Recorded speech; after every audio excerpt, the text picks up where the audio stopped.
اعوذ باللہ من الشیطان الرجیم بسم اللہ الرحمن الرحیم وَإِذَا الْمَوْءُودَةُ سُئِلَتْ بِأَيِّ ذَنبٍ قُتِلَتْ۔ محترم ناظرین، میاں والی میں جو دل چیر دینے والا اور انسانیت کا سر شرم سے جھکا دینے والا جو واقعہ پیش آیا ہے کہ جس میں ایک ظالم اور سفاک باپ نے اپنی صرف 7 دن کی بیٹی کو 5 گولیاں مار کر جان اس کی لے لی، اور اس بچی کا قصور صرف اتنا تھا کہ باپ چاہتا تھا کہ لڑکا پیدا ہو، بچہ پیدا ہو، اور بچی پیدا ہو گئی۔ اس جرم کے عوض میں اس ظالم نے اس کی جان لے لی۔ تو اس واقعے کی جتنی بھی مذمت کی جائے وہ کم ہے، اور اس طرح کے ظالموں کو جتنی سخت سے سخت تعزیری سزا دی جائے وہ کم ہے، کہ جو آج کے اس دور جدید میں بھی وہ زمانہ جاہلیت کی ان رسومات کو زندہ کر رہے ہیں۔ محترم ناظرین، آج کی اس ویڈیو میں بچیوں اور لڑکیوں کے حوالے سے اسلامی تعلیمات کو ذکر کیا جائے گا۔ اگر ان تعلیمات کو سامنے رکھا جائے تو اس طرح کے جو واقعات ہیں تو یہ پیش نہیں آئیں گے۔ اسلام کو اپنے دور اول میں اس طرح کے لوگوں کا سامنا رہا ہے، اس طرح کے قبائل کا سامنا رہا ہے جن میں اس طرح کی شرمناک رسومات پائی جاتی تھی کہ ان کے یہاں جب بچیاں پیدا ہوتی کہ وہ پیدا ہوتے ہی ان کو زندہ درگور کر دیتے تھے۔ اور زندہ کیوں درگور کرتے تھے، اس کی اہل علم نے 2 وجہ بیان کی ہیں۔ ایک وجہ تو یہ ہے کہ وہ اس بات کو اپنے لیے باعث عار اور باعث شرمندگی سمجھتے تھے کہ ان کی بیٹیاں کسی کی بیوی یا کسی کی باندھی بنیں۔ دوسری وجہ فقر اور غربت تھی کہ یہ بچیاں ہو جائیں گی، بچے ہو جائیں گے تو ان کو کھلائیں گے کہاں سے۔ پھر بعض لوگ لڑکوں کو تو یہ سوچ کر ان کی پرورش کر لیا کرتے تھے کہ یہ بچے بڑے ہو کر تجارت میں ہاتھ بٹائیں گے اور اس کے ساتھ ساتھ بڑھاپے کا سہارا بنیں گے۔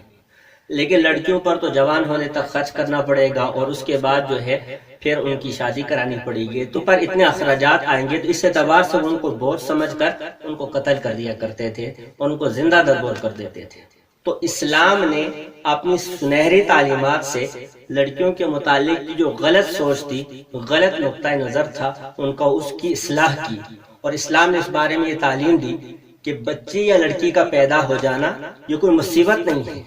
یہ کوئی سانحہ نہیں ہے کہ جس پر انسان ناخوش ہو اور ناراض ہو، بلکہ صحیح بخاری میں حدیث آتی ہے کہ نبی اکرم صلی اللہ علیہ وسلم نے فرمایا کہ جو بچوں کی پرورش کرے اور ان کے ساتھ اچھا معاملہ کرے، اچھا سلوک کرے، تو فرمایا کہ کننا ستر من النار، یہ بچیاں اس کو جہنم سے بچانے کا ذریعہ بنیں گی۔ مسلم شریف میں اور ترمذی شریف میں روایت آتی ہے کہ جو 2 لڑکیوں کی پرورش کرے تو میں اور وہ جنت میں داخل ہوں گے ان 2 انگلیوں کی طرح۔ تو گویا بچیوں اور لڑکیوں کی پرورش کرنا، ان کو تعلیم دینا اور ان کی اچھی پرورش کرنا، یہ شریعت کی نظر میں جہنم سے بچانے والا عمل ہے۔ یہ شریعت کی نظر میں نبی اکرم صلی اللہ علیہ وسلم کے قرب حاصل کرنے والا عمل ہے۔ اور اس کے ساتھ ساتھ سنن ابن ماجہ کی روایت میں ہے، سراقہ ابن مالک کی روایت ہے، فرماتے ہیں کہ آپ علیہ السلام نے فرمایا الا ادلکم علی افضل صدقہ، کہ کیا میں تم کو نہ بتا دوں کہ سب سے افضل صدقہ کیا ہے؟ تمہاری وہ بیٹی جو تمہاری طرف واپس کر دی گئی، مثلا تم نے اس کی شادی کی تھی اور اس کی طلاق ہو گئی ہے، طلاق ہو کے واپس وہ تمہارے پاس آ گئی ہے،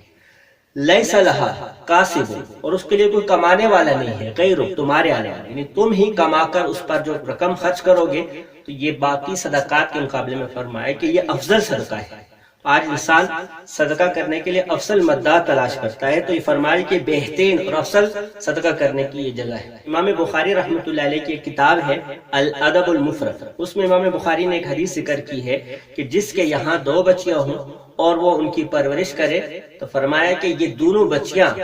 اس کو جنت میں داخل کرنے کا ذریعہ بنیں گی۔ اسی طرح صحیح مسلم میں حضرت عائشہ صدیقہ رضی اللہ تعالی عنہ کی روایت ہے، فرماتی ہیں کہ میرے پاس ایک مسکینہ عورت، ایک غریب عورت آئی، اپنی 2 بچیوں کو اٹھا کر لائی اور مجھ سے مانگا، میرے پاس دینے کے لیے کچھ اور تو نہ تھا، 3 کھجوریں تھی جو اٹھا کر میں نے ان کو دے دی۔ تو اس عورت نے ایک کھجور ایک بچی کو دی اور دوسری کھجور دوسری بچی کو دی، اور تیسری کھجور خود اپنے منہ کی طرف اٹھائے کہ تاکہ وہ اس کو کھا لے، لیکن بچوں نے وہ کھجور بھی اس سے مانگ لی، تو اس نے خود کھانے کے بجائے وہ کھجور بھی ان کو دے دی۔ تو فرمایا کہ مجھے اس کی شفقت پر بڑا تعجب ہوا جب نبی اکرم صلی اللہ علیہ وسلم تشریف لائے تو میں نے آپ علیہ السلام سے عرض کیا تو آپ صلی اللہ علیہ وسلم نے فرمایا اس کے بدلے میں اللہ تبارک و تعالیٰ نے اس کے لیے جنت واجب کر لی، یا یہ فرمایا کہ اس کے بدلے میں اللہ تبارک و تعالیٰ نے اس کو جہنم سے نجات دے دی۔ تو یہ وہ اسلام کی سنہری تعلیمات ہیں کہ جن کے آنے کے بعد عربوں کی غلط سوچ کی اصلاح ہوئی اور یہ رسم بد معاشرے سے ختم ہوئی۔ آج بھی ان تعلیمات سے واقف نہ ہونے کی وجہ سے کچھ مسلمانوں میں یہ بات آ گئی ہے کہ ان کے یہاں اگر زیادہ بچیاں پیدا ہو جائے تو ان کے منہ لٹک جاتے ہیں۔ تو ایسے لوگوں کی خدمت میں عرض ہے کہ وہ پریشان ہونے کے بجائے ذرا ان احادیث کو سامنے رکھے تو ان کی یہ پریشانی دور ہو جائے گی۔ پھر یہاں یہ بات بھی ذرا قابل توجہ ہے کہ لڑکیوں کے مقابلے میں لڑکوں کو زیادہ پسند اس لیے کیا جاتا ہے، زیادہ ترجیح اس لیے دی جاتی ہے تاکہ یہ مشکل وقت میں سہارا بن سکیں گے۔ لیکن یاد رکھیے ایک مشکل وقت وہ ہے جو دنیا کا ہے، جس کو ہم اور آپ مشکل سمجھتے ہیں، لیکن اس سے زیادہ مشکل وقت وہ ہے جو آخرت میں آنے والا ہے۔ تو یہ بچیاں جنہیں ہم سمجھتے ہیں کہ دنیا میں ہمارے کام نہیں آ رہی ہیں، کہ مشکل وقت میں لڑکے ہی کام آئیں گے، یہ کام نہیں آئیں گی، اس وجہ سے ہم انہیں نظر انداز کر رہے ہیں اور لڑکوں کو اختیار کر رہے ہیں۔ تو یہ اس مشکل وقت میں کام آئیں گی کہ جب دنیا میں اللہ کی رضا کے لیے ان کی اچھی تعلیم، اچھی تربیت، اچھی پرورش کی ہوگی تو اس مشکل وقت میں یہ نجات کا اور مشکل سے نکالنے کا ذریعہ بنے گی۔ تو لہٰذا بچوں کی پیدائش کو ناپسند نہیں کرنا چاہیے، بلکہ ان کو اللہ کی نعمت اور اللہ کی طرف سے عطا ہونے والی رحمت سمجھنا چاہیے اور اللہ تبارک و تعالیٰ کے فیصلے پر راضی رہنا چاہیے۔ وہ لوگ جو بچیوں کو ناپسند کرتے ہوئے قتل کر دیتے ہیں،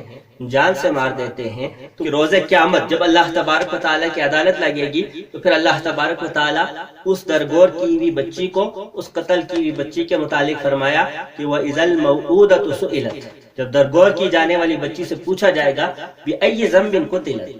کہ کس جرم میں، کس گناہ میں اس کو مارا گیا ہے، تو ظاہر ہے اس کا کوئی گناہ تو ہے نہیں ہے، بس اس کا جرم صرف لڑکی ہونا ہے، اس کا جرم صرف بچی ہونا ہے، اسی وجہ سے اسے مارا گیا ہے۔ تو وہ کل قیامت کو بیان کرے گی، مارنے والے اس باپ کو یا مارنے والی اگر ماں شریک رہی تو اس کو شرمندگی ہوگی۔ اب قابل توجہ بات ہے کہ اس آیت میں رب تعالیٰ نے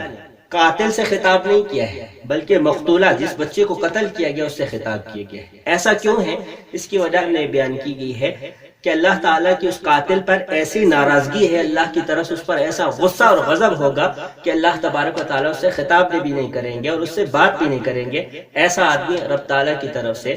دردناک عذاب کا مستحق ہوگا۔ دعا ہے جو کچھ کہا سنا گیا اللہ تبارک و تعالیٰ اس پر ہم سب کو عمل کرنے کی توفیق عطا فرمائے۔ آخر میں گزارش یہ ہے کہ اس ویڈیو کو زیادہ سے زیادہ شیئر کریں تاکہ اس سلسلے میں اسلامی تعلیمات ہر فرد تک پہنچ سکے، تاکہ پھر میاں والی جیسا کوئی سفاک اور بے رحم واقعہ نہ پیش آئے۔ وما علینا الا البلاغ المبین۔